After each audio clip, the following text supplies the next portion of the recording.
گپ سنانے والے تمہیں اور تھوڑے ہیں، میں بھی گپ سناؤں؟ فرمایا بس الہمن القریۃ التی کانت حاضرۃ البحر اذ یعدون فی السبت اذ تأتیہم حیتانہم.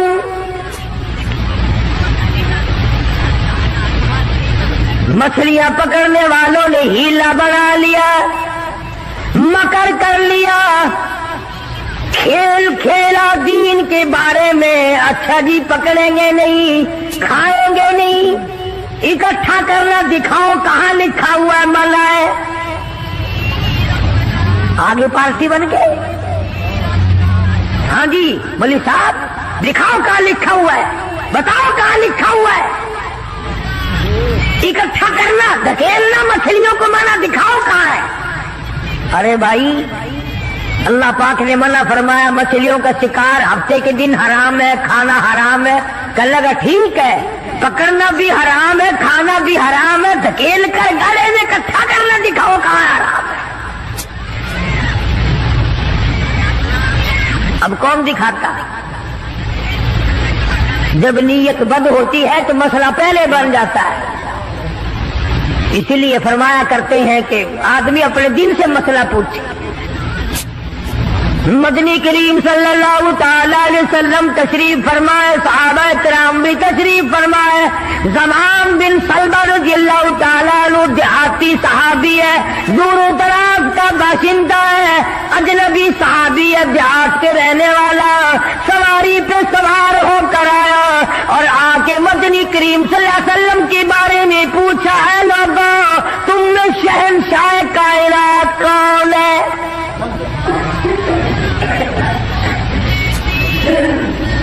صحابہ کرام نے اشارہ کر کے بتلا دیا یہ ہے.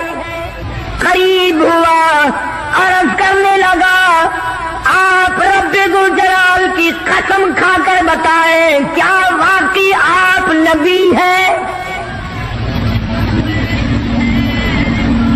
آپ نے فرما دیا ہاں.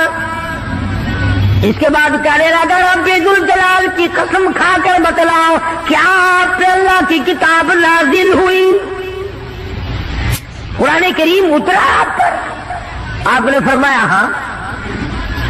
ہر بات میں اس نے یہی بات کہی کہ قسم کھا کے بتلاؤ کیا آپ نے 5 نمازوں کا حکم دیا؟ حضور صلی اللہ علیہ وسلم نے فرمایا ہاں. پھر قسم کھا کر کے کھلا کر کہنے لگا کیا آپ نے اللہ کی توحید اور اپنی نبوت اور رسالت لا الہ الا اللہ محمد رسول اللہ یہ کلمہ سکھایا ہے، امت کو دیا ہے؟ آپ نے فرمایا ہاں. حج کے بارے میں پوچھتا ہے، زکوٰۃ کے بارے میں پوچھتا ہے، رمضان کے روزوں کے بارے میں پوچھتا ہے. اور توجہ کرنا یہ ارکان دین پوچھ کر واپس ہونے لگا اور کہنے لگا واللہ قسم اللہ کی لا ازید ولا انقص منہ، میں اس میں نہ کمی کروں گا نہ زیادتی کروں گا، نہ بڑھاؤں گا نہ گھٹاؤں گا. ارکان دین پہ عمل کروں گا، اسلام کی بنیادوں پہ اسلام کی عمارت کھڑی کروں گا، اس کو سنبھال کے رکھوں گا. 10 قدم پڑے کو گیا ہے. مدنی کریم صلی اللہ علیہ وسلم نے فرمایا او لوگو جس نے جنتی آدمی کی زیارت کرنی ہو میں تمہیں دکھاؤں. وہ زمان بن سلمہ تمہارے سامنے جا رہا ہے.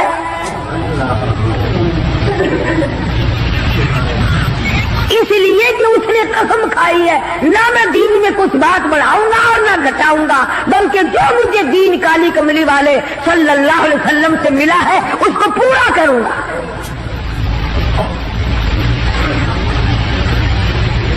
صحابہ کرام نے حضور کی زبان مبارک سے جو سنا اس کو دین بنایا.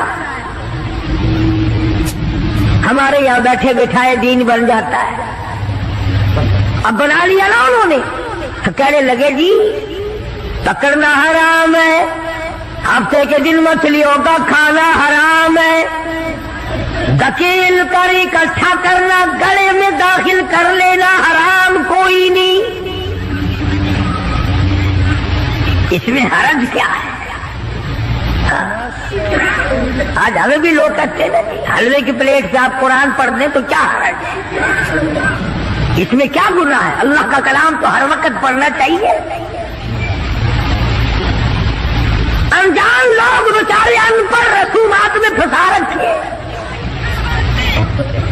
کیا ان لوگوں نے ایسا ہی گڑا بنایا، پانی اس میں ڈالا، مچھلیوں کو اکٹھا کیا، اس میں داخل کیا اور اتوار کے دن پکڑ کے کھائی۔ آواز آئی اور لوگوں وَيَمْكُرُونَ وَيَمْكُرُ اللَّهُ وَاللَّهُ خَيْرُ الْمَاكِرِينَ۔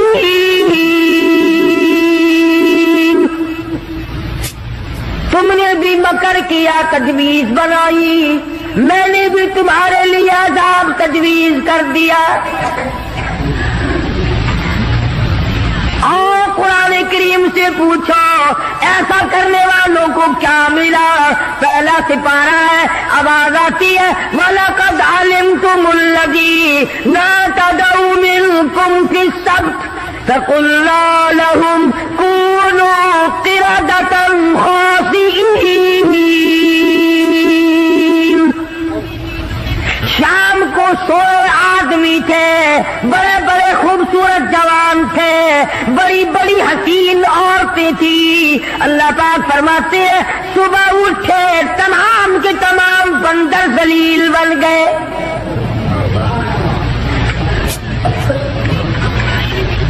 شکلیں بدل گئی پروردگار عالم۔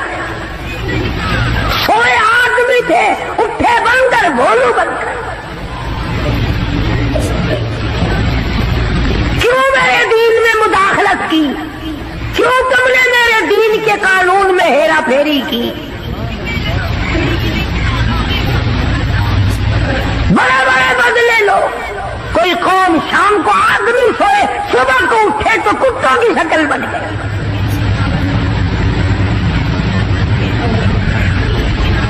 ایک سوال پیدا ہوتا ہے کہ آج کل جو لوگ گناہ کرتے ہیں وہ کیوں، ان کی شکلیں کیوں نہیں بدلتی؟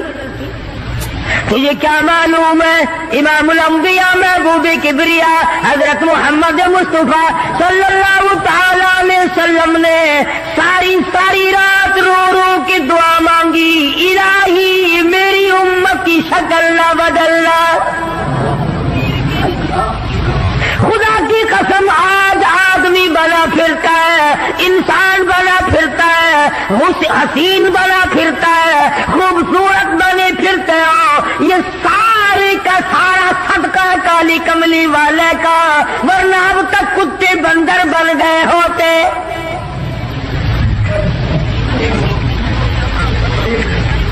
پتہ چلا کہ دین میں ہیرا پھیری اللہ پاک برداشت نہیں کرتا، کسی شکل میں بھی کیوں نہ ہو، دین کے اندر وہ برداشت نہیں کرتا۔ تو صحابہ کرام نے کی نہیں اور کرنے دی نہیں۔ کیسے کرتے؟ بڑے بڑے وقت آئے ان پر، عورتوں پہ وقت آیا، مردوں پہ وقت آیا، مگر نہیں بدلے۔ کیسے بدل جائیں؟ سرکار کا دیدار کرنے والی آنکھ کیسے بدل سکتی ہے؟ یہ تو تیری جرت ہے کہ روزہ دیکھ کر کے بھی آتا ہے، پھر بھی بے ایمانی اور بدماشی سے باز نہیں آتا۔ ایک کو کوئی ثابت نہیں کر سکتا جس نے مدنی کریم صلی اللہ علیہ وسلم کے چہرے انور کا دیدار کیا ہو اور اسے ذرہ برابر دنیا کے اندر ہیرا پھیری کی ہے۔ اتنی جرت کون لائے گا؟ اتنی بہادری کہاں سے آئے گی جو ان حضرات میں تھی؟ سیدنا فاروق اعظم رضی اللہ تعالی عنہ جیسا جلیل القدر انسان، عظمتوں والا انسان، جب بھی وقت آتا تھا اللہ اکبر یوں ہی بیٹھے ہوئے تھے،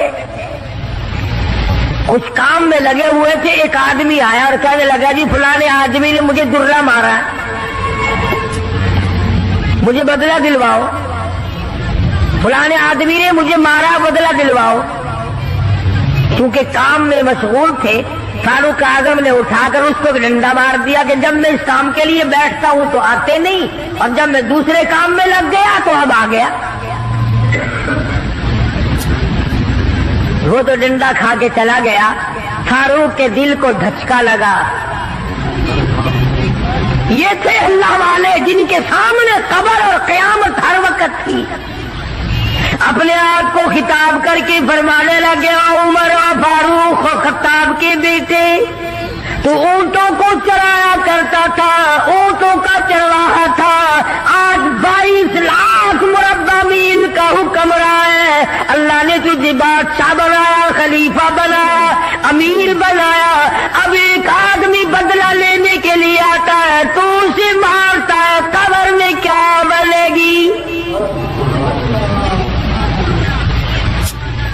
دوستو قاری حنیف ملتانی صاحب رحمۃ اللہ علیہ کا بیان آپ کو بہت زیادہ پسند آیا ہوگا۔ بیان پسند آئے تو ہمارے چینل کو سبسکرائب کریں اور زیادہ سے زیادہ ویڈیو کو مکمل دیکھیں، انشاءاللہ بہت زیادہ فائدہ ہوگا۔ بیان بہت ہی ایموشنل اور خاص تھا، یقیناً زندگی میں تبدیلی اور چینجنگ لا دینے والا بیان تھا۔